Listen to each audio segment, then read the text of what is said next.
नमस्कार दोस्तों, GK by Ajay कुलरी channel पर आपका हार्दिक स्वागत है। आज हम प्राचीन भारत के इतिहास में प्रागैतिहासिक काल टॉपिक का अध्ययन करते हैं।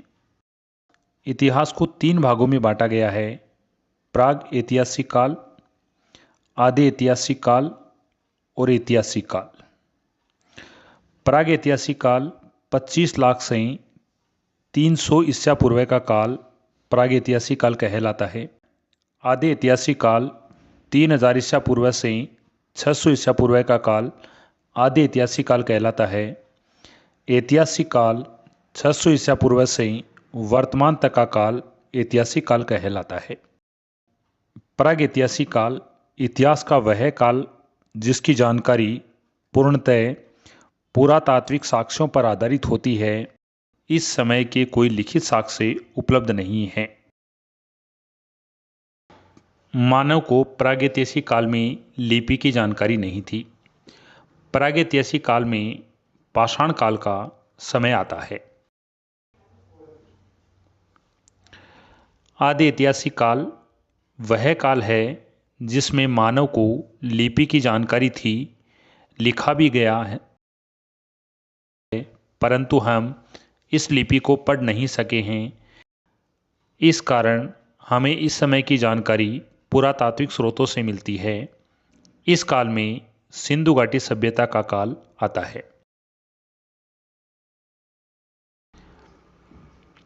ऐतिहासिक काल इतिहास का वह कालखंड जिसकी जानकारी हमें लिखित व पुरातात्विक साक्ष्यों से होती है और लिपि को पढ़ा भी गया है, वह काल ऐतिहासिक काल कहलाता है।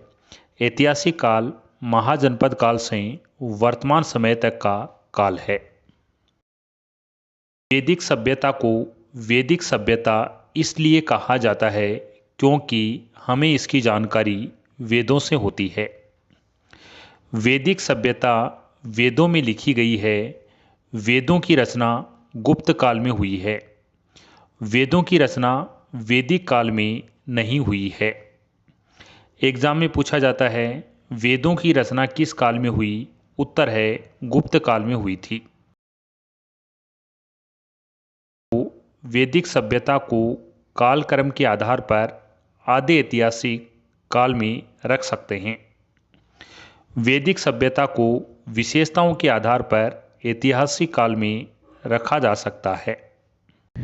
अतः सामान्यतः वैदिक सभ्यता को दोनों कालक्रम में से किसी में भी नहीं रखा जा सकता है इतिहासकारों के आधार पर। ताम्रपाषाण काल, महापाषाण काल को काल अवधि के आधार पर आदि इतिहास में सम्मिलित किया जाता है। ताम्रपाषाण काल, महापाषाण काल को विशेषताओं के आधार पर प्राग इतिहास में सम्मिलित किया जाता है। 1776 ईस्वी में डेनमार्क के विद्वान P.F. सुहम ने कोपेनहेगन संग्रहालय की सामग्री के आधार पर इतिहास को 3 कालखंडों में विभाजित किया: 1 पाषाण काल, 2 कांस्य युग, 3 लौह युग। 1836 ईस्वी में क्रिश्चियन टॉमसन ने इस त्रिकाल प्रणाली का समर्थन किया था। 1863 ईस्वी में जॉन लुबाक ने पाषाण काल का वर्गीकरण 2 भागों में किया: पूरा पाषाण काल और नवपाषाण काल। भारत का पाषाण काल प्रागैतिहासिक या पाषाण काल को 3 भागों में बांटा गया है: 1 पूरा पाषाण काल, 2 मध्य पाषाण काल, 3 नवपाषाण काल। पूरा पाषाण काल का समय 6 लाख से 10,000 ईसा पूर्व का काल कहलाता है। मध्य पाषाण काल 10,000 ईसा पूर्व से 4,000 ईसा पूर्व का काल कहलाता है और नवपाषाण काल का काल 4,000 ईसा पूर्व से 1,000 ईसा पूर्व का काल कहलाता है। पूरा पाषाण काल को 3 भागों में बांटा गया है: निम्न पूरा पाषाण काल जो 6 लाख ईसा पूर्व से 1 लाख ईसा पूर्व का काल कहलाता है। 2 मध्य पूरा पाषाण काल 1,00,000 ईसा पूर्व से 40,000 ईसा पूर्व का काल कहलाता है। उच्च पूरा पाषाण काल 40,000 ईसा पूर्व से 10,000 ईसा पूर्व का काल उच्च पूरा पाषाण काल कहलाता है। भारत के पाषाण काल की खोज में विद्वानों का योगदान। डॉक्टर प्राइमरोज ने वर्ष 1842 ईस्वी में कर्नाटक के रायचूर जिले से लिंगसुगुर स्थान पर एक पोलिसदार चाकू तथा वाणाग्रह खोजा गया। यह प्रथम साक्ष्य है। जॉन इवांस ने 1853 ईस्वी में नर्मदा नदी के किनारे जबलपुर से कुछ औजार खोजे थे। जॉन इवान के साथ लुसीरियन भी थे। रॉबर्ट ब्रूसफुट को भारत के पूर्व ऐतिहासिक काल का पिता कहा जाता है। अलेक्जेंडर कनिंघम को भारत के पुरातत्व का पिता कहा जाता है। एग्जाम में पूछा जाता है, भारत के पूर्व ऐतिहासिक काल का पिता किसे कहा जाता है? उत्तर है रॉबर्ट ब्रूसफुट को कहा जाता है। भारत के पुरातत्व का पिता किसे कहा जाता है? अलेक्जेंडर कनिंघम को कहा जाता है। रॉबर्ट ब्रूसफुट इंग्लैंड के भूवैज्ञानिक थे। 1863 ईस्वी में मद्रास के निकट पलवरम से हैंडेक्स हस्तकुठार की खोज की थी। यह पहला निर्विवाद पाषाणकालीन औजार था। रॉबर्ट ब्रूसफुट ने 1873 ईस्वी में वियना में हुई पुरातात्विक प्रदर्शनी में औजार प्रस्तुत किए थे। इस कारण रॉबर्ट ब्रूसफुट को भारत का प्राग इतिहास काल का जनक कहा जाता है। रॉबर्ट ब्रूसफुट ने औजारों को 78 भागों में बांटा था, जिनमें से 41 पोलिसदार और 37 भद्दे प्रकार के थे। रॉबर्ट ब्रूसफुट की किताब प्री व proto history antiquities of India. Robert Bruce Foote ने टेरीपुरा स्थल बेलन गुफा कर्नूल आंध्र प्रदेश की खोज की थी। रॉबर्ट ब्रूसफुट की मृत्यु कलकत्ता संग्रहालय में हुई थी। रॉबर्ट ब्रूसफुट का संग्रहालय बेलारी में स्थित है। टेरा व पीटरसन ने 1935 ईस्वी में भारत आए थे और टेरा व पीटरसन ने कश्मीर, पंजाब, शिवालिक क्षेत्र में साक्ष्य खोजे थे और ग्लेशियर संरचना का अध्ययन किया था। स्टुअर्ट पिगट ने 1950 ईस्वी में प्री हिस्टोरिका इंडिया पुस्तक की रचना की थी। निम्न पुरा पाषाण काल के औजारों को दो भागों में बांटा गया है। एक पेबुल उपकरण, दो एसुलियन उपकरण। पेबुल उपकरण चॉपर और चॉपिंग हैं, जबकि एसुलियन उपकरण हस्तकुठार, हैंडेक्स, विदारक, क्लीवर, खुरचनी, स्क्रैपर हैं। पेबुल नदी के साथ गति करने वाले चट्टानी अवसाद पेबुल कहलाते हैं। चॉपर एक धार वाले औजार चॉपर कहलाते हैं। उदाहरण गंडासा। चॉपिंग दोनों ओर धार वाले औजार चॉपिंग कहलाते हैं। उदाहरण खंडक। चॉपर व चॉपिंग शब्दावली का प्रथम बार प्रयोग एच.एन. मोविस के द्वारा किया गया था। एसुलियन शब्द फ्रांसीसी भाषा का शब्द है। हस्तकुठार, विदारक, खुरचनी जैसे पत्थर के औजारों को एसुलियन कहा जाता है। एसुलियन संस्कृति को मद्रास संस्कृति व हैंडेक्स संस्कृति भी कहा जाता है। 1864 ईस्वी में बदमदुरे व अतिरपकम से किंग महोदय ने एसुलियन संस्कृति की खोज की थी। पेबुल उपकरण सर्वाधिक सोहन नदी घाटी क्षेत्र में मिले हैं। सोहन नदी घाटी क्षेत्र पाकिस्तान में स्थित है।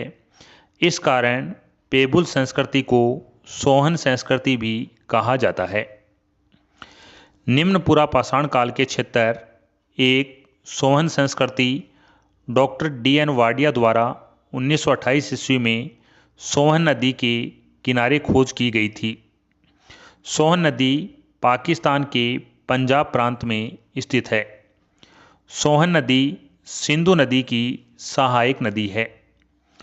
Doctor D.N. वाडिया को सोहन संस्कृति का पिता कहा जाता है। 1930 ईस्वी में K.R.U. टोड द्वारा सोहन घाटी में पिंडवी घेव स्थल की खोज की गई थी। 1935 ईस्वी में डी टेरा व पीटरसन ने कश्मीर घाटी से पाकिस्तान स्थल साल्ट्रेज तक की खोज की थी। सोहन नदी घाटी में 5 वेदिकाएं मिली हैं। वेदिकाएं नदी के आसपास का क्षेत्र जहां मिट्टी जमा रहती है उसे वेदिका कहा जाता है। प्रथम वेदिका सबसे प्राचीन वेदिका है। यहाँ जीवाश्म नहीं मिले हैं। पेबुल उपकरण प्राप्त हुए हैं। पेबुल उपकरण चापर चापिंग हैंडेक्स प्राप्त हुए हैं। यह द्वितीय अंतरहिम काल की वेदिका है। द्वितीय वेदिका उत्तरकालीन सोहन संस्कृति के उपकरण द्वितीय वेदिका से प्राप्त हुए हैं। पेबुल उपकरण और लेवालई प्रकार के फलक प्राप्त हुए हैं। यह तृतीय हिमकाल से प्राप्त हुई थी। तृतीय वेदिका तृतीय अंतरहिम काल की वेदिका है। अंतः सोहन या चौंतरा उद्योग उपकरण प्राप्त हुए हैं। चौंतरा स्थान से कुल्हाड़ी यानी हैंडेक्स प्राप्त हुई है। चौंतरा उत्तरी व दक्षिणी सभ्यता का मिलन स्थल कहा जाता है। उत्तरी व दक्षिणी सभ्यता का मिलन स्थल किसे कहा जाता है? चौंतरा को कहा जाता है। यहाँ से प्राग सोहन फलक, सोहन परंपरा के पेबुल फलक, मद्रास परंपरा के हैंडेक्स प्राप्त हुए हैं। चतुर्थ वेदिका चतुर्थ हिमनद काल की है। चतुर्थ वेदिका से विकसित सोहन उपकरण प्राप्त हुए हैं। टोड द्वारा 1930 ईस्वी में पिडवी थेब के ढोक पठार का उत्खनन किया गया। पंचम वेदिका यह चतुर्थ हिमनद काल की वेदिका है। यहाँ से पोलिसदार उपकरण और पोलिसदार उपकरण प्राप्त हुए हैं और पंचम वेदिका नवीनतम वेदिका है। बेलन संस्कृति उत्तर प्रदेश में टोंस नदी की सहायक बेलन नदी है। यहाँ इलाहाबाद विश्वविद्यालय के प्रोफेसर G.R. शर्मा के नेतृत्व में खुदाई हुई थी और बेलन संस्कृति से पशुओं के जीवाश्म और पाषाण की अवस्थाएं के साक्ष्य प्राप्त हुए हैं। पाषाण काल, पूरा पाषाण काल, मध्य पाषाण काल, नव पाषाण काल के जीवाश्म प्राप्त हुए हैं। बेलन संस्कृति से कुल 44 स्थानों से साक्ष्य प्राप्त हुए हैं जिनका संबंध निम्न पुरा पाषाण काल से है। बेलन संस्कृति से एक हड्डी की बनी हुई मातृ देवी की मूर्ति प्राप्त हुई है जो प्राचीनतम ज्ञात मूर्ति है। वर्तमान में यह मूर्ति कौशाम्बी संग्रहालय में रखी गई है। बेलन घाटी की केम्बूर पहाड़ियों से चित्रशाला प्राप्त होती है। 3 नंबर नर्मदा घाटी क्षेत्र 1982 ईस्वी में अरुण सोनकिया ने उत्खनन किया और यह होशंगाबाद मध्य प्रदेश में नर्मदा घाटी के हथनोरा गांव में हुआ था। हथनोरा स्थल से मानव कपाल तथा हाथियों के जीवाश्म मिले हैं। मानव जीवाश्म और पशु जीवाश्म हथनोरा से प्राप्त होते हैं। अन्य स्थल राजस्थान के नागौर के डीडवाना, जायल, अमरापुरा, सिंगी तालाब, चित्तौड़गढ़ के बहसरोडगढ़, अजमेर में लूनी बेसिन क्षेत्र में इसके अवशेष प्राप्त होते हैं। गुजरात में साबरमती नदी के किनारे हिरण घाटी और भद्र घाटी क्षेत्र में प्राप्त होते हैं। महाराष्ट्र में गोदावरी नदी के किनारे प्राप्त होते हैं। बिहार पेशरा औजार निर्माण का केंद्र था। बंगाल मिदनापुर, वीरभूमि, ओडिशा मयूरभंज, ब्राह्मणी। दक्षिणी क्षेत्र में एसुलियन संस्कृति अथवा हेंडेक संस्कृति अथवा दक्षिण संस्कृति अथवा मद्रास संस्कृति दक्षिण क्षेत्र में संस्कृति के नाम हैं। तमिलनाडु का स्थल है बदमदुरै। बदमदुरै कोर्टलियर नदी घाटी के किनारे स्थित है। बदमदुरै की खोज ब्रूस फुट के द्वारा की गई थी। यहाँ से कांगला मरेट की हस्त कुठार यानी कुल्हाड़ी प्राप्त हुई है। अतिरपक्कम तमिलनाडु में स्थित है। इसका उत्खनन किंग महोदय के द्वारा किया गया था। यहाँ से घोड़े, नीलगाय, दरियाई घोड़े की अस्थियां प्राप्त हुई हैं। यहाँ से 3 वेदिकाएं मिली हैं और पशुओं के जीवाश्म भी प्राप्त हुए हैं। पलवरम तमिलनाडु में स्थित है। गुडियम गुफा तमिलनाडु राज्य में स्थित है। इसामपुर कर्नाटक के गुलबर्गा जिले में स्थित है। इसामपुर हुंगसी नदी के किनारे स्थित है। हिसामपुर का उत्खनन 1983 ईस्वी में किया गया था और इसामपुर से प्राप्त औजार अर्धनिर्मित हैं। इस कारण माना जाता है कि यहाँ औजार निर्माण का केंद्र होगा। यहाँ से चर्ट, जास्पर, फ्लीट, चर्ट के औजार प्राप्त हुए हैं। 2 नंबर मध्यपुरा पाषाण काल। मध्यपुरा पाषाण काल के अन्य नाम हैं फल्क संस्कृति, खुर्चनी वेदक संस्कृति, मुस्तूरियन संस्कृति कहा जाता है। एस.डी. सांकलिया ने मध्यपुरा पाषाण काल को फल्क संस्कृति का नाम दिया है। मध्य पाषाण काल के उपकरण पश्चिम यूरोप की मुस्तूरियन संस्कृति में भी प्रचलित थे।